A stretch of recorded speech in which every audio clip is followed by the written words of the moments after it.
Hello friends, आज की video में हम लोग डिस्कस करने वाले हैं स्टडी वीज़ा के स्कैम को लेके। जैसा कि आपको और सबको पता है कि स्टडी वीज़ा को लेके आजकल बहुत सारे स्कैम चल रहे हैं, तो इसी बारे में आज हम डिस्कस करेंगे। मार्केट में बहुत सारे एजेंट्स हैं जो आपको 100% गारंटी देंगे कि आपका वीज़ा अप्रूवल आएगा ही आएगा स्टडी वीज़ा का।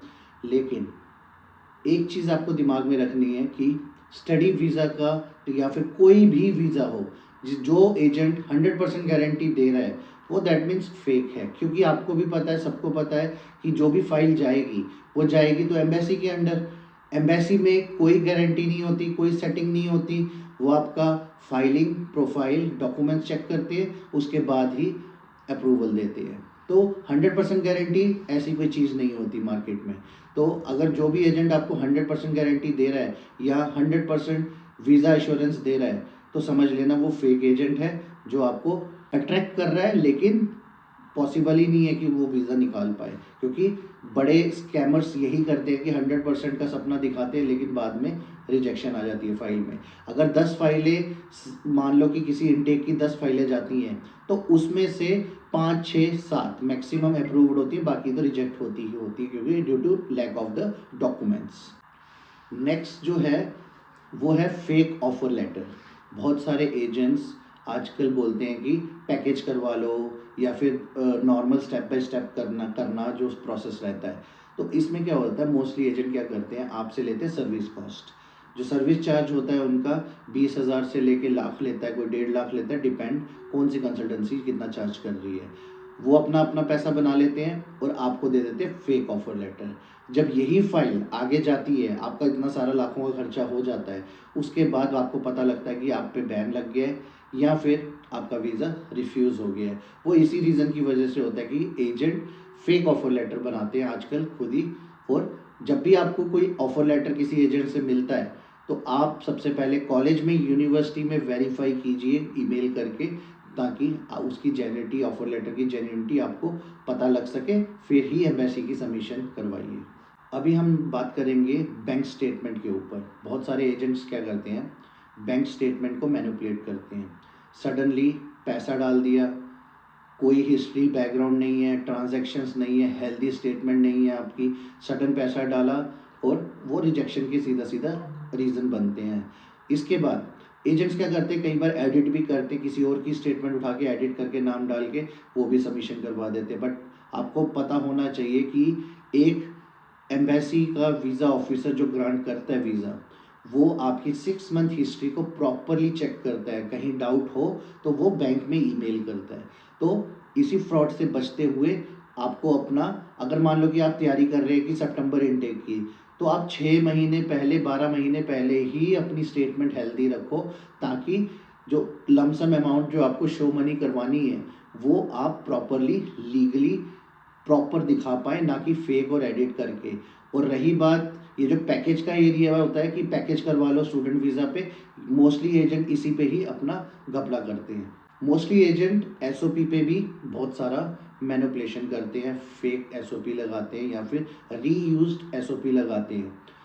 एसओपी में क्या होता है कि जब भी कोई स्टूडेंट की प्रोफाइल जाती है, जो एसओपी बनती है स्टूडेंट की, वो क्या करते हैं, पुराने स्टूडेंट की एसओपी कॉपी पेस्ट कर देते हैं, जिसमें एम्बेसी को पता चल जाता है कि लैक ऑफ इंटेंट है, तो वीज़ा रिजेक्शन के चांसेस ज़्यादा हो जाते हैं। तो इस चीज़ से भी आपको बचना चाहिए कि एसओपी मेक श्योर करना चाहिए फ्रेश हो, नई हो और नए तरीके से तैयार की हो, तभी आपका वीज़ा की श्योरिटी बढ़ जाती है। बहुत सारे एजेंट्स क्या करते हैं, सबसे पहले तो आपको लो ऑफर पैकेज प्रोवाइड करते हैं। उसके बाद उनका इसमें क्या होता है कि हिडन चार्जेस इतने ज़्यादा हो जाते हैं। और हिडन चार्जेस किस चीज़ में लेते हैं, जीआईसी पे ले लेंगे, फाइल सबमिशन पे ले लेंगे, मेडिकल पे ले लेंगे, इंश्योरेंस पे ले लेंगे और एकोमोडेशन की फ़ीस पे भी ले लेंगे। और ये चार्जेस इतने ज़्यादा होते हैं, आपको पता ही नहीं चलता, आप सोचते हो जेन्युइन है, बट एक्चुअली उनके हिडन चार्जेस इतने ज़्यादा होते हैं, क्योंकि आपने लो ऑफर पैकेज अट्रैक्ट करके एजेंट्स को ज्वाइन करते हो। जब फाइल आगे प्रोसेस होती है तो यहाँ पे वो एजेंट्स अपना हिडन चार्जेस के नाम पे बहुत सारी चीज़ें, बहुत सारा पैसा आपसे ऐंठ लेते हैं। तो जब भी आप किसी एजेंट से फाइल लगाएं, फुल अमाउंट की ब्रेकडाउन्स करवाइए और उसको सर्टिफाइड करके स्टैंपिंग ऑफिस की करवा के फिर ही आप पेमेंट कीजिए, और हर चीज़ की एक रिसिप्ट मांगिए, तभी आपको पता चलेगा। या फिर आप बात कर लेना उनसे कि सर मैं खुद ही अपने डेबिट कार्ड से पे कर दूंगा, चाहे वो आपका एप्लीकेशन फ़ीस हो, चाहे आपका वो एम्बेसी फ़ीस हो, चाहे मेडिकल हो, चाहे इंश्योरेंस हो, कुछ भी हो। बहुत सारे एजेंट्स क्या करते हैं, जब वीज़ा आ जाता है उसके बाद अपनी ज़िम्मेदारी छोड़ देते हैं, डिसअपेयर हो जाते हैं, और आपको प्रॉपर एकोमोडेशन की, ट्रैवल की गाइडेंस नहीं देते। और डिपार्चर होने के बाद, जिस कंट्री में आपने जाना है वहाँ पे अराइव होने के बाद आपको क्या करना है, कैसे यूनिवर्सिटी में ज्वाइन करना है, ये सब की इन्फॉर्मेशन नहीं देते, प्रॉपर गाइडेंस नहीं देते। तो ऐसे एजेंट से भी आपको बचना चाहिए कि बीच रास्ते कोई ना छोड़ दे आपको। मार्केट में आपको ऐसे एजेंट्स भी मिलेंगे जो आपको बोलेंगे अरे सर रहने दो, आइलेट्स का क्या करना, पीटी को करके क्या करोगे, डिओलिंगो को करके क्या करोगे, आप मुझे पैसे दो, मैं पर बैंड का आपको पैसा पे करिए और मैं आपको जेन्युइन आइलेट्स के डॉक्यूमेंट्स प्रोवाइड कर दूंगा। आपको उस चीज़ से भी बचना है, क्योंकि कोई ऐसी पर्टिकुलर चीज़ नहीं है जो फ्रॉड पकड़ा ना जाए, और वो मोस्टली डॉक्यूमेंट्स फेक होते हैं। अगर वीज़ा ऑफिसर ने जेन्युइनिटी चेक कर ली उसकी, कम से कम 5 से 10 साल का बैन लग जाएगा आपके ऊपर। तो सोच समझ के एजेंट जब भी आपको इस तरह का ऑफर दे कि आइलेट्स आप मेरे से बनवा लो, आपको पेपर देने की ज़रूरत नहीं पड़ेगी, तो आप बचिए इस चीज़ से, ताकि आप पे बैन ना लगे और आप सेफ रहें। आपको उन एजेंट से भी बचना है जिनका कोई ऑफिस ही नहीं है, खासकर वो लोग, गांव के लोग। गांव में क्या चलता है, अरे मेरे दोस्त का बच्चा गया हुआ वहाँ पे, वो वहाँ से कर रहा है मेरा काम। वो ऐसे कई बच्चे फंसे हैं जो मेरे पास आए हैं, रिश्तेदारी के चक्कर में फंस के भी आए हैं। तो आप उसी एजेंट से अपना वीज़ा लगवाइए जो आपको, जो लगता है कि इनका प्रॉपर ऑफिस है, प्रीवियस रिजल्ट्स निकले हुए हैं इनके, ये सब जेन्युइनिटी चेक करने के बाद उस ऑफिस से ही काम करवाइए। और लास्ट में मैं आपको यही बात कहूँगा कि नेवर ट्रस्ट 100% गारंटीड एजेंट। जो एजेंट आपको 100% गारंटी देता है ना, समझ जाना फेक है, कहीं पे कुछ प्रॉब्लम है। कोई भी वीज़ा, चाहे स्टडी वीज़ा हो, टूरिस्ट वीज़ा हो, वर्क वीज़ा हो, गारंटेड है कि 100% कुछ ऐसी चीज़ नहीं होती। आपकी फाइलिंग होती है तब जाके एम्बेसी में सबमिशन होती है, completely depend on the immigration officer कि आपको वीज़ा देना है या नहीं देना। तो 100% गारंटी वाले एजेंट से खासकर बचिए। पासपोर्ट वीज़ा कंसल्टेंसी एक ऐसी कंसल्टेंसी है जहाँ पे स्टूडेंट को काउंसलिंग का कोई पैसा नहीं देना, ठीक है। Offer letter, conditional offer letter हो चाहे फाइनल ऑफर लेटर हो, आपको कोई कंसल्टेशन फीस, सर्विस चार्ज कुछ पे नहीं करना इस ऑफिस में, पासपोर्ट वीज़ा कंसल्टेंसी के ऑफिस में। ऊपर से आपको हर तरह की गाइडेंस दी जाएगी, आपको वीज़ा लगा के दिया जाएगा, स्टेप बाय स्टेप हर चीज़ समझाई जाएगी। अगर किसी ने लोन लेना है तो लोन डिपार्टमेंट की हेल्प ली जाएगी।